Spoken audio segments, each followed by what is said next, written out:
Hi everyone, this is Steve Black with Let's Talk Referrals. Welcome to episode 10 of that podcast. Yes, we've made it to double digits. Just kidding. I've got lots to talk about over the coming weeks and months. But it's kind of a milestone, right? Episode 10.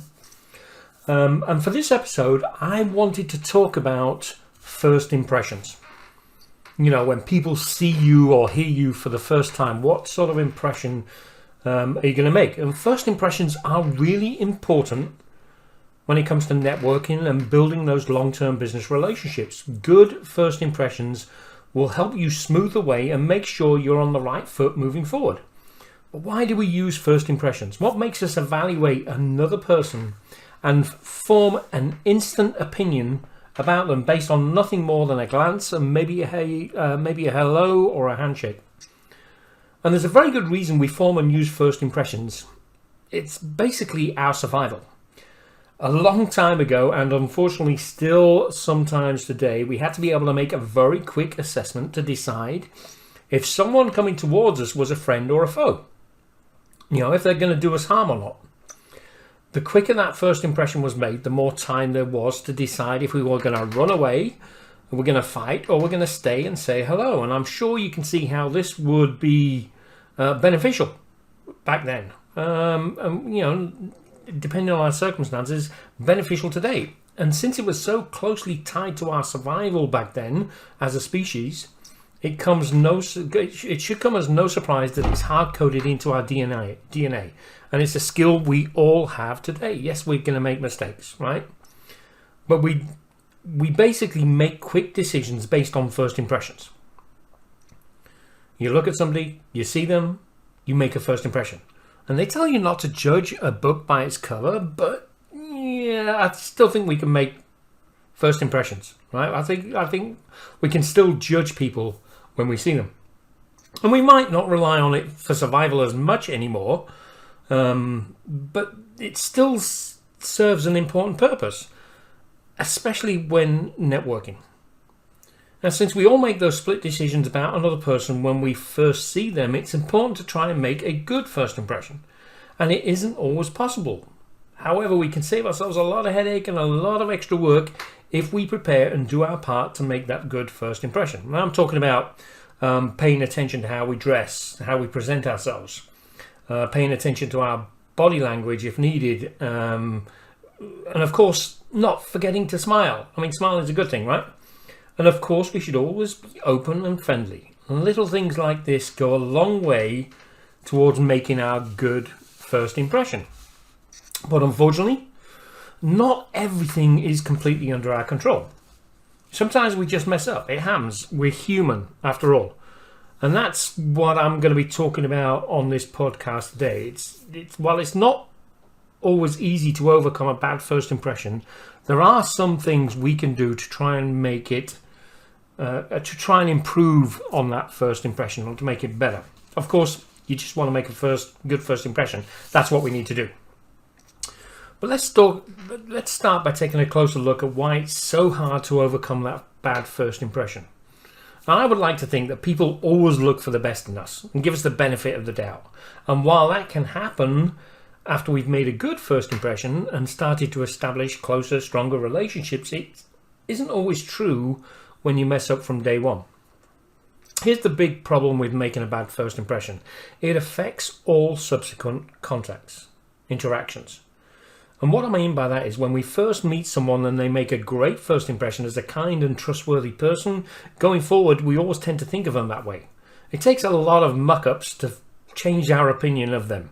Right? We forgive, we overlook, we still continue to think of them as basically nice people based on that first impression. In our eyes, they're simply good people who've made a mistake.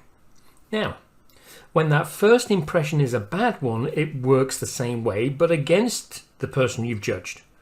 Right? You've decided they're unreliable or, you know, not quite what you want to interact with. Even when they turn out to be kind and solid people down the road, we may always have doubts, and it's hard to completely trust them. It carries through the entire rest of the relationship, or at best, it takes a long time to change someone's opinion of us. Another big problem is that a bad first impression can be the end of the road. And as much as we'd like people to give us a second chance. Sometimes they won't. When we mess up and don't do our best to put it right, we run the risk of losing out on some great opportunities and friendships with some amazing people. When we do get a second chance to turn things around, it can be an uphill battle because of the doubts which remain that I've just mentioned, right? I'll share some tips for overcoming that next, but for now, let's mentally prepare for when we don't put our best foot forward and we fail to create a great first impression. It is going to happen. It's happened to me lots of times. It's going to happen to you. And it's hard work to overcome that bad first impression. It'll take some time. And until we can convince the other person that this initial impression they had of us was wrong, we're not always going to be treated fairly, or at least in the way we hope we would be treated. And it's discouraging, right? Realizing that the reason behind the way we're being treated is the shadowing of that bad first meeting can help us not to take it personally and keep plugging away at proving the wrong. And in the end, it will be worth all the time and the effort. Frankly, it feels really good when you can overcome a bad first impression, overcome that challenge and show the other person that they were wrong in their initial assessment of you. Before I cover a few things we can do to overcome a bad first impression, let's just talk about the elephant in the room, or in this case, the very, very, very big clock. Yes, timekeeping. You and I probably have different thoughts about timekeeping, especially when it comes to events and meetings. If you're late for our first meeting, depending on what you say, I can make allowances. Stuff happens, right? I've been late, though if you ask any of my BNI members in my region, they probably wouldn't be able to think of any, generally because I'm the first to arrive. Yep, I'm that person. I absolutely hate being late for anything and will arrive very early to avoid it. Now, some of you are okay arriving on time and plan accordingly. Some of you will probably arrive late to quite a few meetings and don't think it's a big deal just being a couple of minutes late. So let's picture we're meeting for the first time and my first impression of you is that you arrived late. My first thought is, I hope they don't regularly do that. Not a great start, but not a deal breaker for me straight away.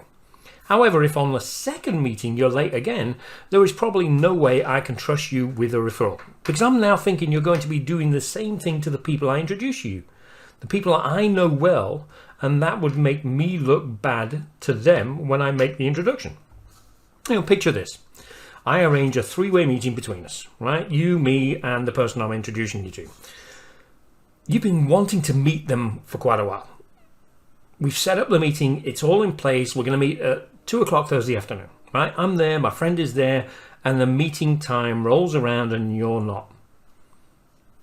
We're not talking about a couple of minutes. We're talking about on time. And they look at me and I look at them and I start to apologize on your behalf. Heck no, it's not going to happen.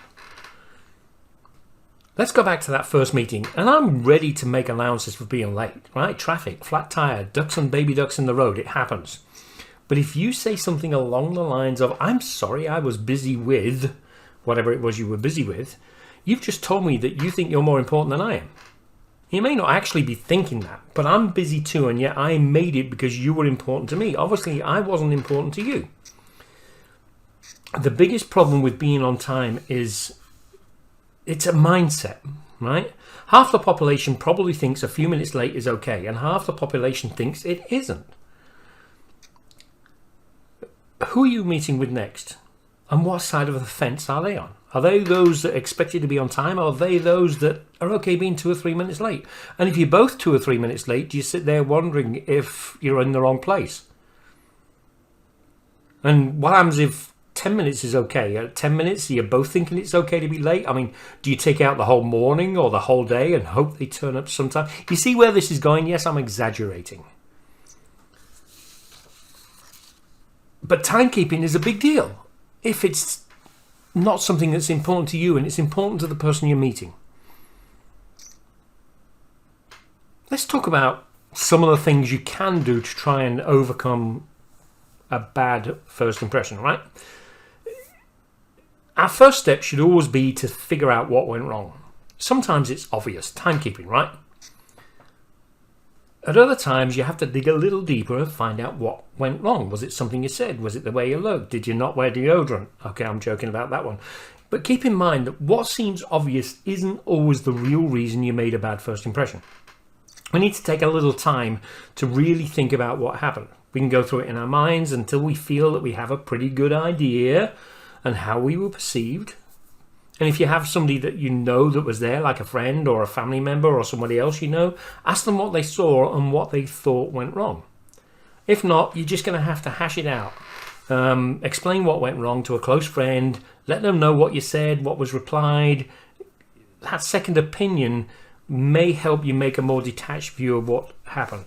And with that information, you've got to come up with a plan to overcome that bad first impression. And since you know what went wrong and what incorrect impression they got of you, you can focus on proving them wrong on exactly those things. For example, if you were being late or you are being late through no fault of your own and the impression is that you're not reliable and not good about being on time, you can prove them wrong by always getting everywhere a little earlier and doing everything you can to show and prove that you're reliable. You go that extra mile, arrive early just in case. Do whatever it takes and keep plugging away at that uphill battle. Generally with business relationships, you're in it for the long run. And if you can keep showing consistently and repeatedly that you're better than that first impression, people will correct it in their minds and it won't be a part of a problem anywhere. You've got to be prepared to work for a better perception and be patient, right? Of course, it's not something you'll want to do every single time you make a bad first impression. I mean, you can use this strategy when it's worth the effort. And everybody say, well, it's always worth the effort. Look, if you make a bad first impression with someone who you'll know you've got no relationship with, you've got nothing you can give to them that would help them, they've got nothing they could give to you to benefit you, there is absolutely no purpose to this relationship, then you don't have to worry about making a good first impression with them. However, if it's somebody that you're in a networking group, for example, with, and you're going to be seeing them every single week, you really need to work on it, even if there's less chance of getting referrals because of their profession, whatever it is, because they're in that group with you every week. They need to have a much better impression of you. So not only for a better relationship, but when it comes to giving and getting referrals, I mean, ultimately this podcast is about, let's talk about referrals, right? And if your first impression is a bad impression, you're going to get less referrals, if any. And a mixer with a chamber of commerce, it may not be quite as important depending on who the person is. Sometimes you just need to cut your losses. I've done this. If you make a fool of yourself meeting some people and you know there's no way you'll ever see them again, move on and forget about it. In that case, it's probably not worth the time and the effort to try and change their opinion, especially as, for distance, right? You go to a conference, you won't see them again. Maybe you shouldn't worry about it too much. If you've got nothing invested, sometimes it's easier to just move on and start over. So, I'm going to wrap this up with a little reminder. It's much easier to go the extra mile and make sure your first impression is a good one. That's pretty obvious, right? It's a lot easier than fixing a bad one later. That being said, there are things you can do when you create a bad first impression and it's an important relationship. There's always a way to work through it in most cases, but occasionally someone will just say, we're done. They will refuse to give you a second chance. But more often than not, you will get that second chance. You will get that second shot at getting it right. And what you need to do then is determine what you need to do to fix that first impression. You need to make the best of it and show them how much they misjudge you. First impressions can be a make or break on your business. Because if word spreads that you're unreliable for whatever reason, it doesn't matter whether it's a networking event, a mixer at the Chamber of Commerce, whether it's a BNI meeting, if you continuously create a bad first impression with people you meet, word will get around and you'll be stifling your chances of having a successful business. One final thought on this, and I think about my BNI meetings. The BNI meeting is made up of 4 main parts. It doesn't matter how the process works, though I believe you should visit a BNI meeting wherever you are. But the first 15 minutes is what we call the open networking. It's where people get to talk and share information about each other and build relationships. It's not sitting down in the formal part of the meeting, but it is part of the meeting. And a lot of people will arrive during that portion thinking because it's open networking, it's talking around, it's walking around and talking to people, it's not important, but it is. If your meeting starts at 8, you need to be there at 8, even if the first 15 minutes is building relationships. That can be the most important part of the meeting because it's what you see when you first meet somebody. Okay, that's my first impressions. I'm sure you've got some wonderful stories about first impressions. I'd love for you to share them with me. If you're on Anchor, there's a place to send me a message, or you can send me an email at steve@letstalkreferrals.com. What's your story? What first impressions or what problems do you see as a first impression that would stop you from considering that person for referrals? Let me know.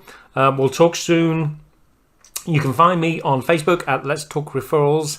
You can find me on YouTube at Let's Talk Referrals. And obviously here on this podcast, we're on Google Podcasts, Apple Podcasts, Spotify, and Anchor, and I believe iHeartRadio. Thanks for listening. I will see you on episode 11 of Let's Talk Referrals. Thanks for listening.